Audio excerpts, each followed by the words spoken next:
This is not a thumbs up. It is a 6, because we are at number 6 reason for not voting Democrat. If anything, it is a thumbs down. The Democrats in 2022 propose nothing like what Democrats of the 1970s and 80s and even Bill Clinton Democrats of the 90s were signed up for. Those leaders had a purposefulness that is gone. Among elected Democrats, purpose, civic purpose is gone. Okay, getting reelected, getting more donations, getting more power over other people. Well, that's there stronger than ever. And look how it applies to maybe the most important need that Americans truly have, and that is health freedom. But elected Democrats, they don't like choice. They like to control others. They somewhat disrespect individuals. Individuals' wishes are not as important as what we know better, because we have PhDs and we study stuff. They might have more knowledge. These elected Democrats do not have more wisdom. A high school dropout who's been working the streets for 15 years has more wisdom than the 60-year-old elected PhD Democrat. And even if he didn't, he has the right, he has the choice, and he should be emboldened in it. Democrat leaders do not like choice. Let's apply it to the healthcare area. Now, I'm not saying that elected Democrats like long-term sickness, but by kowtowing to the medical establishment that somewhat includes doctors, but it's usually beyond them, to management of big hospital chains, stockholders in big pharmaceutical industries, and media that are in their corner get donations both ways.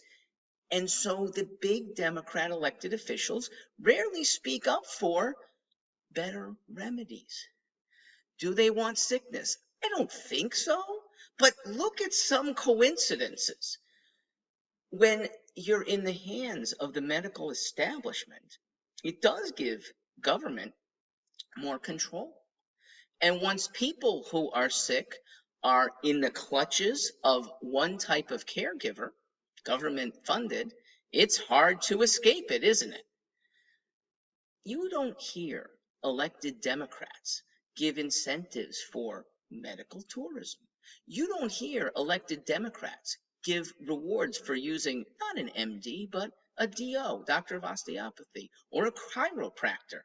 And you don't hear them touting homeopathic remedies, which are often very good. Indeed, they support media that squash evidence of success for cancer cures, for liver cures, for all kinds of remedies that, because they haven't passed through the Democrat-controlled FDA or the state-controlled agencies, they don't pass muster. And also, by not passing muster, they help the establishment once again.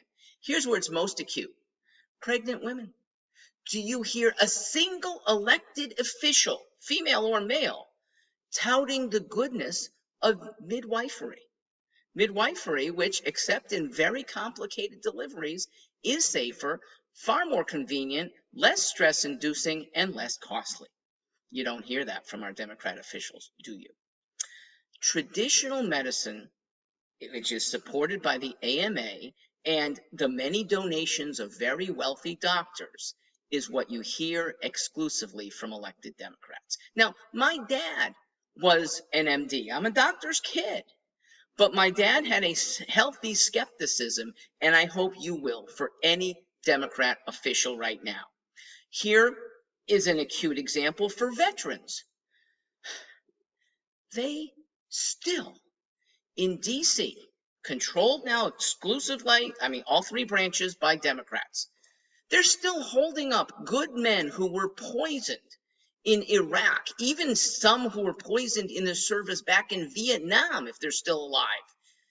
And they won't give them payouts for actual harm, The solution is you pay the claim. You can investigate it later, but don't let these men suffer. If they're really fraudsters, maybe a small percent are, okay, then you claw it back. Government has the power to do that, but unfortunately it has the power to withhold legitimate benefits that we should be giving our veterans. Oh, veterans have never had a high-ranking place in healthcare for Democrats.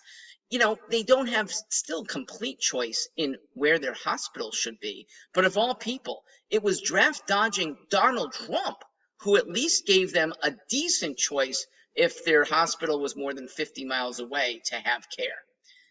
Hillary, she had care. That's when her husband was president, and her plan rightly went down the tubes. Obamacare did not.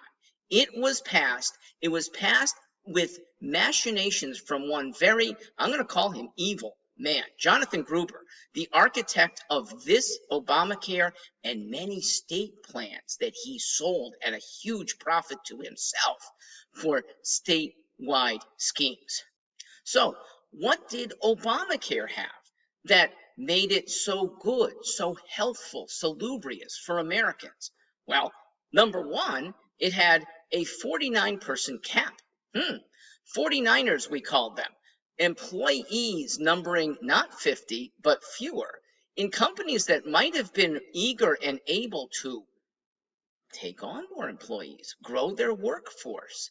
But once you hit 50, you were subject to the constraints of Obamacare, still in place, and thus expanded growth, expanded opportunities out the window in order to avoid compliance. How about 29ers? Well, 29 meant the number of hours that a given employee could work under the Obamacare regime without being subject to Obamacare. So, good, hardworking individual, capable of maybe getting promoted, not on 29 hours. And if you hit 30, that person is suddenly subject to Obamacare. What does that do to the person?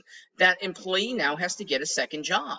And with it, probably not a career job in either place, because how do you ascend the corporate hierarchy? It's by doing 40 hours a week or more, doing overtime to show your dedication and get better learning skills. Obamacare stunted that. Oh, by the way, 49 is also the premium increase, the percentage that was calculated after 40 years of Obamacare. That was the cost. I'm not sure they've calculated an even worse cost. The increased deductibles that one is scheduled to put up before any Obamacare insurance actually kicks in. Those have gone up, okay? 5,000 is now the standard, and many are in a 10,000 plan to save a little money each month. Democrats should let choice govern. Obamacare, even Medicare, is antithetical to Americans with knowledge, with brains, to act on that knowledge, and with more and more resources to give such knowledge. It's not just the esoteric New England Journal of Medicine that's reporting.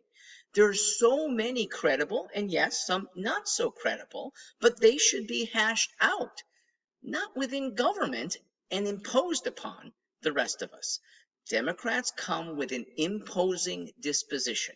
They like that kind of control, and when they do it in the realm of health care, it is downright dangerous. Once again, reason number 6, don't vote Democrat in 2022. I'm Mark Stewart.